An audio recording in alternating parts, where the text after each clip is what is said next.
श्रीमद् रामायणम्।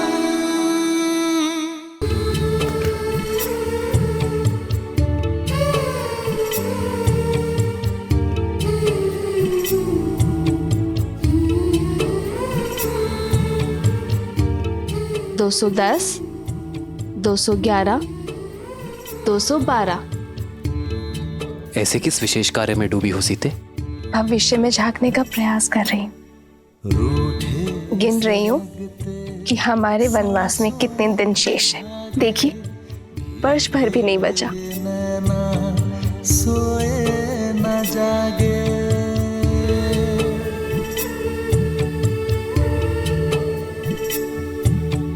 रूठे से लगते सांसों के धागे, भीगे ये नैना सोए न जागे, तन से प्राण विलग हों जैसे सिया से राम अलग हों कैसे।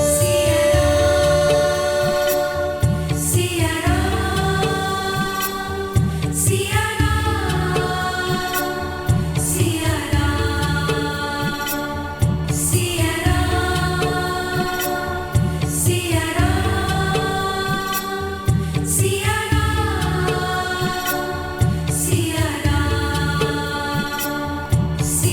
राम, सिया सीते,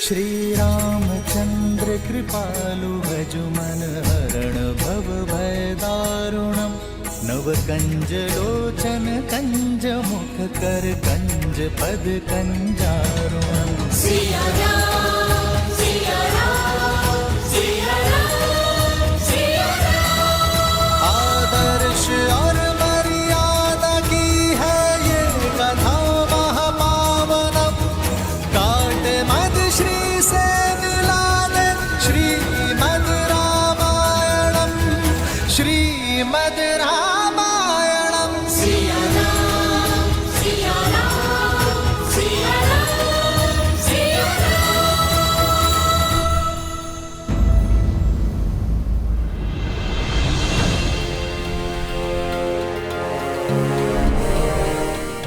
धन्यवाद जामवंत जी, आप मेरे पिता तुल्य हैं। एक गुरु की भांति आपने मेरे अस्तित्व को जन्म दिया। आपका धन्यवाद हनुमान से हनुमान को मिलाने के लिए, मेरा सत्य स्मरण कराने के लिए। प्रभु श्री राम की कृपा से जिस सत्य का बोध मुझे हुआ है, इसके बाद माता सीता को खोजने में क्षण भर का विलंब करना भी बहुत घातक होगा। जामवंत जी, आप मुझे आज्ञा दीजिए। विजयी होकर लौटना हनुमान, देवी सीता की खोज का संकल्प पूर्ण कर कर लौटना। हम वानरों की प्रतीक्षा और श्री राम की आशा दोनों तुम्हारे हाथों में है। जय महावीर हनुमान, जय जय पवन पुत्र हनुमान, बजरंग बली हनुमान, जय जय महाबली हनुमान।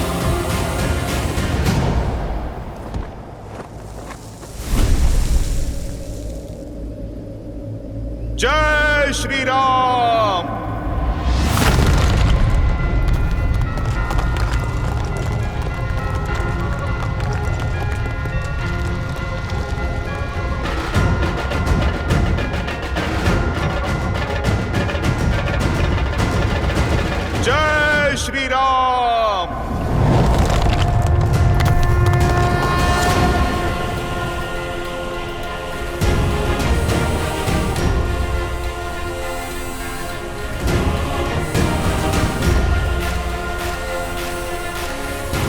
सियापति रामचंद्र की जय, पवन सुत हनुमान की जय, जय श्री राम।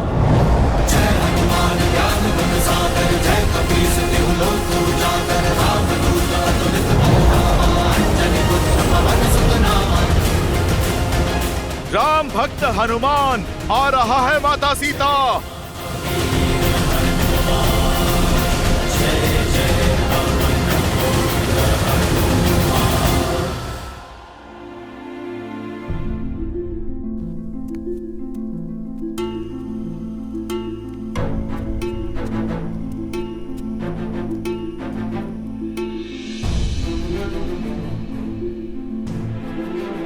लंका में बहुत सुगबुगाहट चल रही है। महामंत्री विभीषण ने जिस प्रकार लंकेश का विरोध किया है, सब घबराए हुए हैं। श्री राम के नाम की धारा अब लंका में बहने लगी है। ये धारा अब एक बाढ़ का रूप लेगी और पाप पर टिका दशानन का सिंहासन डोलेगा। आज एक भाई ने उससे मुख मोड़ा है त्रिजटा। एक दिन ऐसा आएगा जब संपूर्ण लंका में राम नाम की टूटी बोलेगी। विभीषण के भांति लंका का हर नर नारायण का भक्त होगा और रावण से विमुख होगा। पर लंकेश चुप नहीं बैठेंगे। सुना है मंत्रणा के लिए लंकेश ने अपने ज्येष्ठ पुत्र मेघनाथ को बुलाया था और विषय तुम थी सीता, और वो दोनों अक्षय कुमार से भी मिलने गए थे। दशानन का सबसे छोटा और लाडला पुत्र, जिसकी क्रूरता में कोई बराबरी नहीं कर सकता।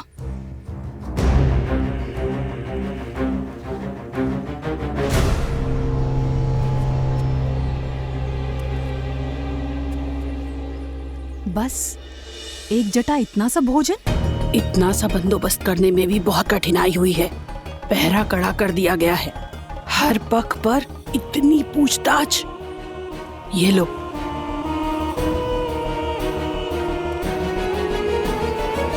ये भोजन लो। इससे पहले कोई देख ले तुम खा लो। तुम्हारी दृढ़ता ने एक जटा का भी मन मोह लिया है।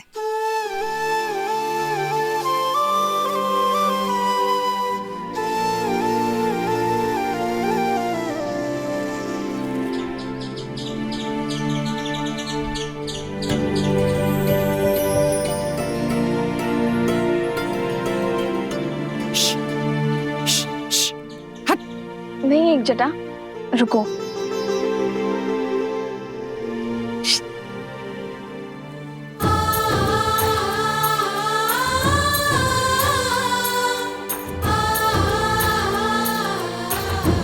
इतनी कठिनाई से केवल एक कटोरी भात ला पाई, वो भी तुम इस गिलहरी को खिला रही हो। तुम्हें कैसे पता एक जटा कि विधाता ने ये भोजन मेरे लिए भेजा है? हो सकता है कि तुम्हें और मुझे निमित्त बनाकर नारायण इसका पेट भरना चाहते हो। पर इतने में से इतना भोजन, प्रेम और श्वास पर इस संसार में हर प्राणी का समान अधिकार है। और ये हमारा सौभाग्य है कि हमें अपना प्रेम और अपना भोजन किसी के साथ बांटने का अवसर मिल रहा है। और ये जानते हुए कि कोई प्राणी हमारे सामने भूखा है, मनुष्य भोजन कैसे कर सकता है त्रिजटा? सावधान! महाबली महावीर अक्षय कुमार पधार रहे हैं।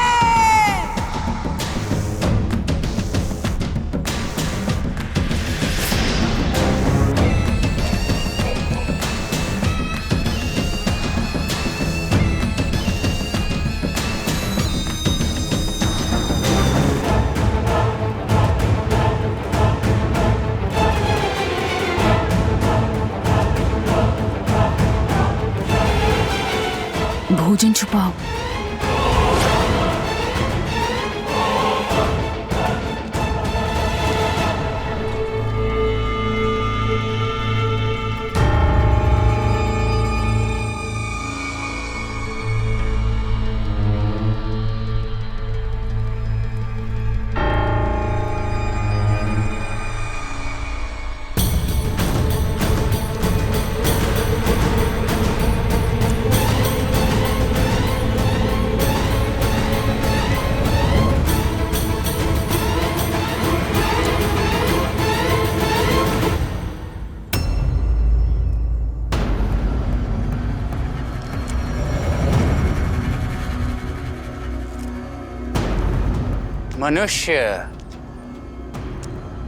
मनुष्य से सदा से ही मुझे घृणा आती है। कैसे वानरों जैसे दिखते हैं, निर्बल और निर्गुण।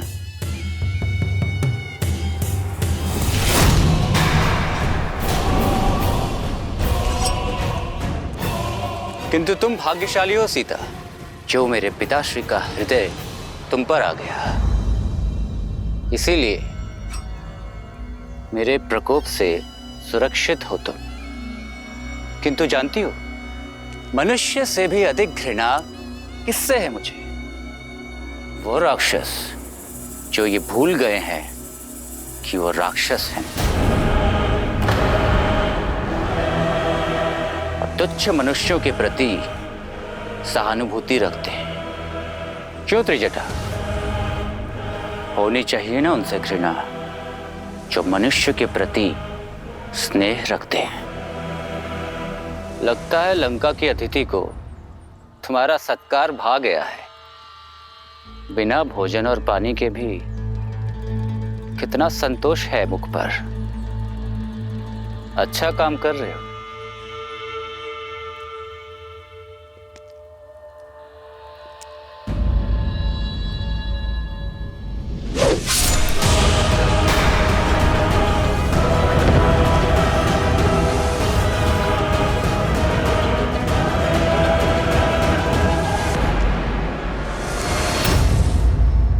तुम्हारा क्रोध इस बात की पुष्टि कर रहा है कि यही थी वो जो लंका में भेद कर रही थी, महाराज के आदेशों के विरुद्ध जाकर द्रोह कर रही थी।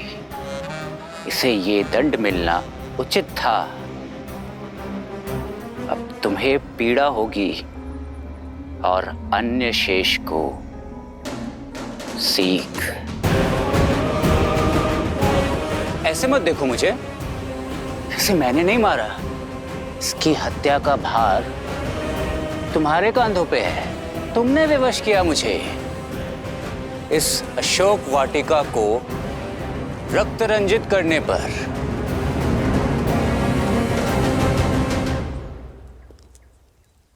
अभी भी इतना गर्व? गर्व है ना तुम्हें तुम्हारे इस चूड़ामणि पे? तुम्हारे सौभाग्य का चिन्ह है ना ये चूड़ामणि?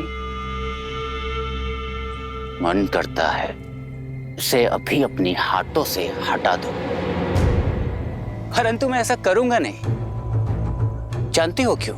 इसलिए नहीं क्योंकि एक स्त्री के सौभाग्य का चिन्ह है ये, बल्कि इसलिए क्योंकि एक दिन तुम स्वयं अपने हाथों से ये चूड़ामणि हटाओगी। तब जब जिस राम के नाम का तुम्हें दम्भ है, उसका कटा मस्तक तुम्हारे समक्ष होगा।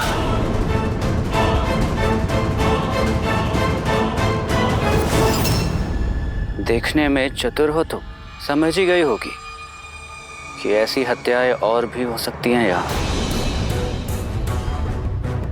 मरने दो इसको भूखी और प्यासी, और यदि किसी ने इसकी सहायता की तो उसका अंत भी एक जटा जैसा ही होगा।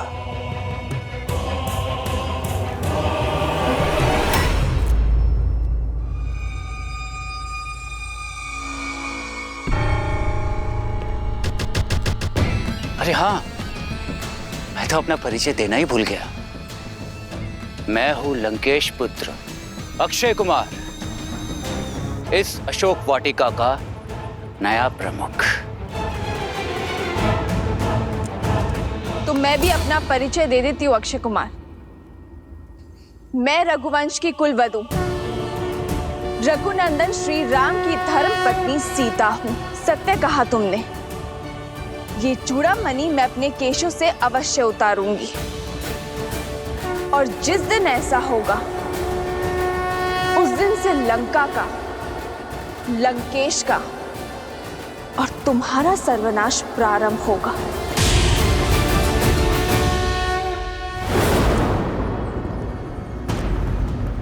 वो दिन कभी नहीं आएगा सीता।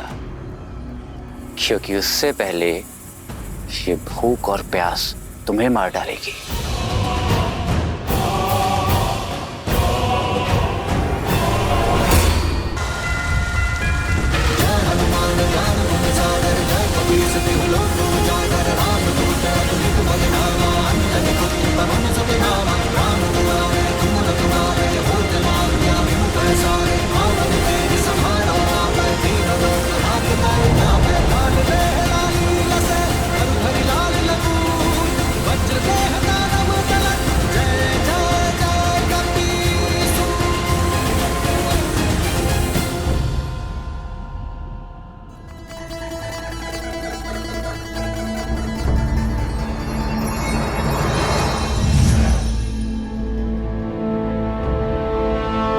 प्रणाम वरुण देव। पवन पुत्र हनुमान महासागर के ऊपर से उड़ते हुए बड़ी ही तीव्र गति से लंका की ओर जा रहे हैं। नहीं, ऐसा नहीं हो सकता। लंकेश रावण ने इसी दशा में मुझे प्राण दान दिए थे कि मैं उनके लंका की रक्षा करूं।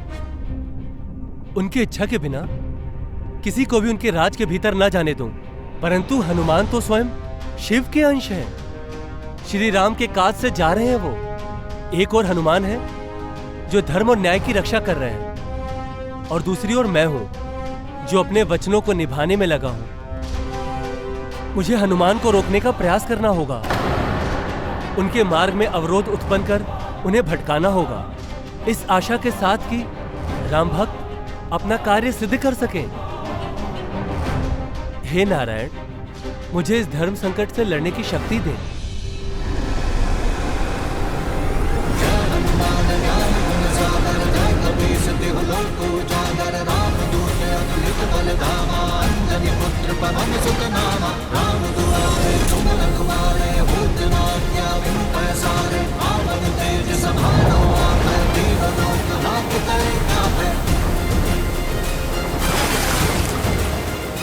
विचित्र है, सागर के मध्य ये क्या उपज रहा है?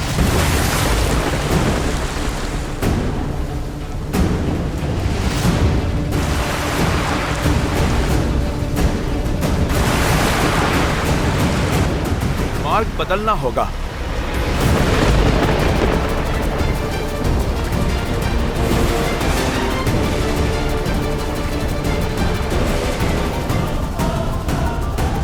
मुझे शीघ्र प्रभु श्री राम का कार्य संपन्न करना है। माता सीता को आस देनी है। इस पर्वत से बाद में निपटता हूं।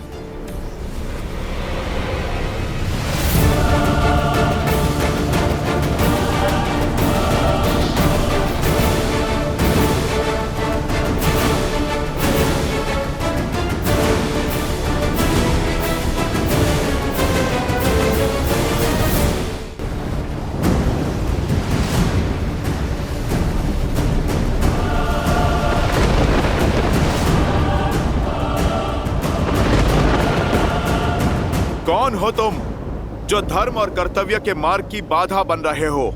मुझे आगे बढ़ने दो।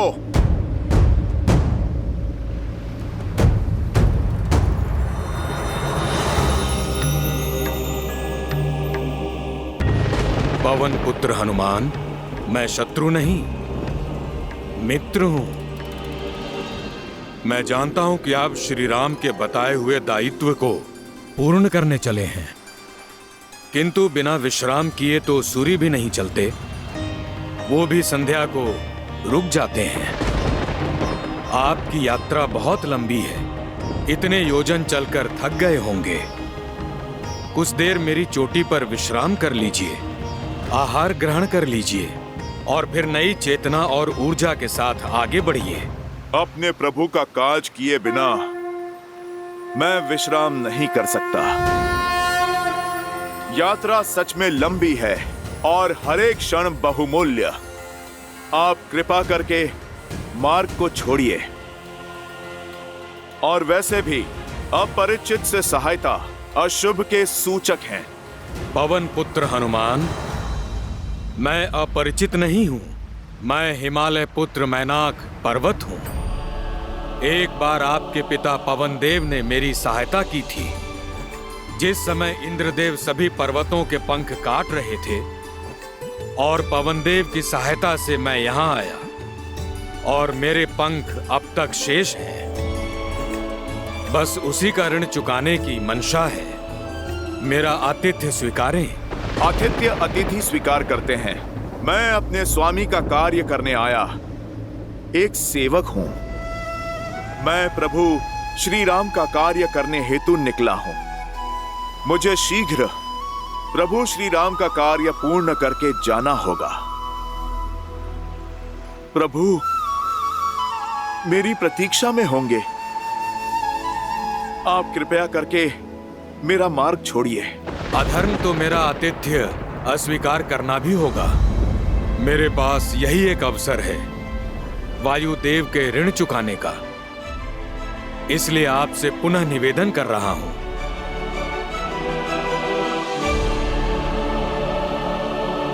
जैसी आपकी इच्छा पर्वतराज मैनाक। जय श्री राम। जय हनुमान ज्ञान गुण सागर, जय कपीस तिहु लोक उजागर।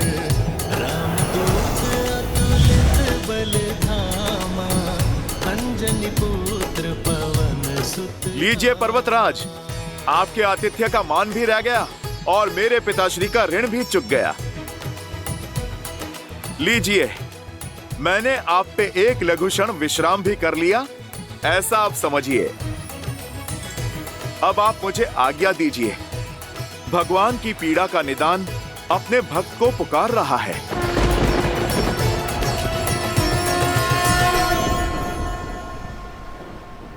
जय श्री राम। सदा विजयी भव पवन पुत्र हनुमान। जय महावीर हनुमान, जय जय पवन पुत्र हनुमान।